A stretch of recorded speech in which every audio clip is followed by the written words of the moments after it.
난소 보건 치료를 진행함에 있어서 단계를 1, 2, 3단계로 나눠서 진행을 하게 됩니다. 먼저 1단계는 난소의 담음 어혈을 해독하는 단계가 됩니다. 담음 어혈을 해독하는 부분은 난소의 혈류 문제를 해결하게 되는 거고, 두 번째로는 난소의 양기를 강화하면서 난포 성장 기능을 회복을 하게 되는 거고, 세 번째로는 난소의 음혈을 충만하도록 도와주면서 난자의 질을 높이게 되는 치료입니다. 그럼 이 1, 2, 3단계에 해당하는 난소 보건 치료를 어떻게 환자별로 한의원에서 치료하게 되는지 좀 설명드리도록 할게요. 고령 임신에 난소 기능 저하가 있는 경우, 실제로 뭐 결혼 자체가 늦었다든지 아니면은 결혼을 일찍 했지만 임신 시도는 생각이 없다가 올해부터 생각을 해본다 이렇게 되는데, 그 연령대 자체는 40대 초반, 중반, 후반까지 가는 경우에는 난소 기능 저하가 있는데, 이분들의 특징이 뭐냐면 한 달 갈수록 폐경에 가까워져 갈 수가 있기 때문에 그 부분에 대한 충분한 치료 기간이 확보되지 못하는 부분이 있습니다. 그래서 1, 2단계 치료를 한꺼번에 들어가고 추후에 2, 3단계 치료로 넘어가게 돼요. 지금 이제 2단계를 중요하게 보게 되는데, 2단계가 난포 성장 기능을 이제 보게 되는 하초의 양기를 강화시키는 난소 보건 치료 2단계에 해당하는 부분인데, 이 고령 임신에 난소 기능 저하가 있는 분들 같은 경우에는 난포가 잘 자라지가 않아요. 시험과 뭐 또 시도 한 번이라도 해보고 싶은데 난포가 안 자라니까 시도를 못하는 경우예요. 그래서 난포 성장 기능에 대해서 초기부터 채취하고 착상하는 부분까지 쭉 같이 들어가게 됩니다.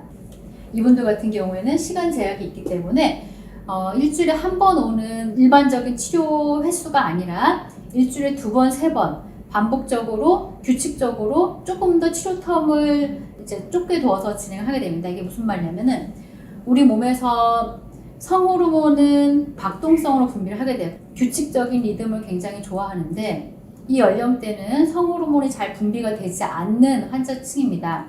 그래서 우리 몸의 치료도 리듬을 조금 더 짧게 두어서 이 부분에 대해서 자극을 하게 되면 훨씬 더 기능 회복을 빨리 하는 모습을 볼 수 있습니다. 그래서 고령 임신이고 나는 시간적인 부분에 대해서 좀 제약이 있다, 빨리 진행을 해야 된다 하는 분들 같은 경우에는 치료 간격도 짧게 자주 오시는 것이 좋습니다. 두 번째로는 조기 폐경을 진단받은 난소 기능 저하 환자분이에요. 사실 굉장히 많으시거든요, 여러분도. 나이는 30대 뭐 중반, 후반 정도로 젊은 편이지만 이미 난소 기능 저하, 그러니까 조기 폐경, 난소 기능 거의 정지가 되어 있는 분이기 때문에 생리를 하지 않는 기간도 이미 길어 있는 상태고, 생리처럼 출혈이 나와도 정상적인 배란을 하지 못한 지 오래된 분들입니다. 이런 경우에는 난포 성장 기능 회복 치료가 필요한데, 먼저 1단계인 담음 어혈 해독하는 기간 자체는 좀 짧게 둬요. 1단계를 짧게 일단은 거쳐 들어가고 2단계로 넘어가게 되는데, 이 2단계에서 어려움을 많이 겪게 되세요. 난포 성장 기능을 하게 되려면 정지해 있던 장기의 기능을 다시 살려줘야 되는데, 이 부분 자체가 장기가 소요가 되기 때문에 일주일에 2번, 3번 정도 집중 치료하면서 난소 기능을 회복할 수 있도록 보게 되고, 이 2단계 치료를 3개월에서 6개월 정도 좀 길게 진행을 하게 됩니다. 그런 과정 중에 매달 산부인과 가서 이제 난포가 성장하는지 체크를 하게 되고, 치료받는 과정 중에 이번 달에 난포가 자랐대요, 채취를 하게 됐어요. 이런 양상들도 사실 환자분들을 통해서 종종 볼 수 있게 되는데, 난포 성장 기능이 상당히 중요한 부분이고, 이 경우에는 바로 임신 시도를 원하는 분들이기 때문에 한방 치료를 함과 동시에 시험관센터에서 피임약 복용이라든지 과배란 유도제라든지 혹은 호르몬 요법을 같이 병행하면서 치료를 하게 되는 환자분입니다.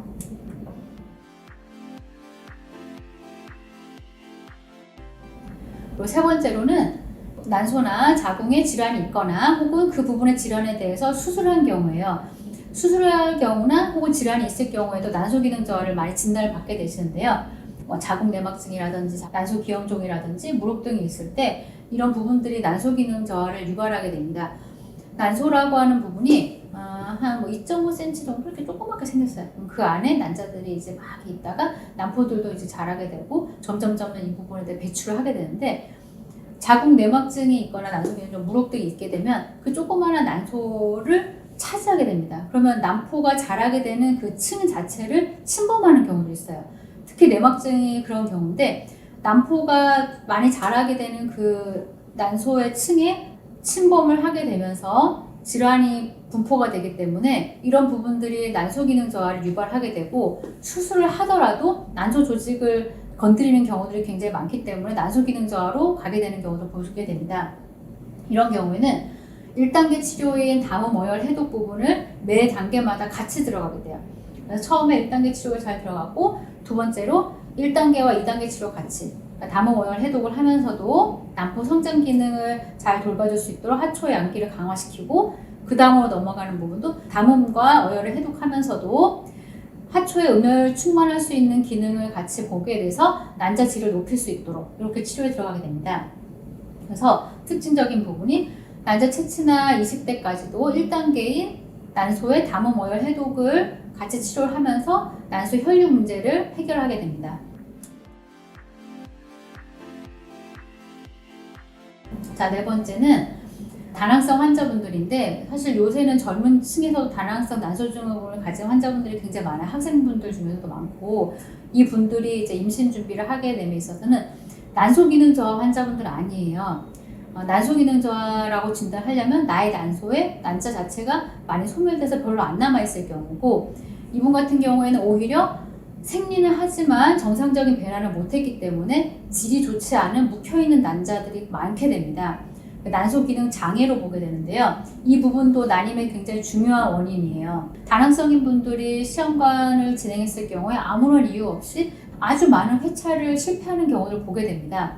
그 이유가 난자질이 저하되어 있고 수정률이 저하되고 수정란 등급이 떨어지기 때문이에요. 매달 배출해야 되는 난자가 매달 배출되지 못하고 계속 갖고 있기 때문에 이 부분에 대해서 질적으로 떨어지는 모습을 보게 돼요. 그래서 이번과 같은 사항들이 생기게 되고, 이 환자분들이 담음과 어열이 아주 많이 원인이 되면서 난임으로 이어지는 경우 환자분입니다.